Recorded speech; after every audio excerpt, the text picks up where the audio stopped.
আসসালামু আলাইকুম ভিউয়ার্স, আদিবা এহসান স্টোরের পক্ষ থেকে আপনাদের স্বাগতম। আজকে আমরা দুইটা কোম্পানির টিভি সম্পর্কে কথা বলবো। আমাদের কাছে রয়েছে স্যামসাং এবং কি নোভা কোম্পানির টিভি। কি কি সুবিধা পাচ্ছেন কোন টিভিতে আমরা বিস্তারিত বলে দিচ্ছি।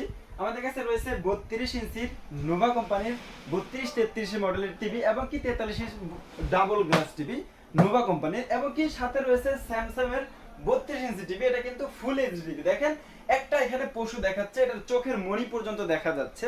হ্যাঁ, সবগুলোই কিন্তু একদম ফুল এইচডি টিভি পেয়ে যাবেন। আর এগুলোতে যে সাউন্ড বার সিস্টেম দেওয়া আছে সেটা কিন্তু ডলবি ডিজিটাল সাউন্ড সিস্টেম দেওয়া আছে। আর এটা যে ডাবল গ্লাস টিভি, এটা কিন্তু আপনার বাচ্চার হাত থেকে সুরক্ষিত থাকবে অলওয়েজ। এই এক নোভা কোম্পানির টিভিতে কিন্তু 5 বছরের প্যানেলের গ্যারান্টি পেয়ে যাবেন। এটা আমি চ্যালেঞ্জ করে বলতে পারবো, বাংলাদেশে কোনো কোম্পানি কিন্তু 5 বছরের প্যানেল গ্যারান্টি দিচ্ছে না এই সময়ে। হ্যাঁ, আমাদের কাছ থেকে যারা টিভিগুলো নিতে চাচ্ছেন সরাসরি চলে আসবেন আমাদের শপে। আমাদের shop Dhaka new market city complex.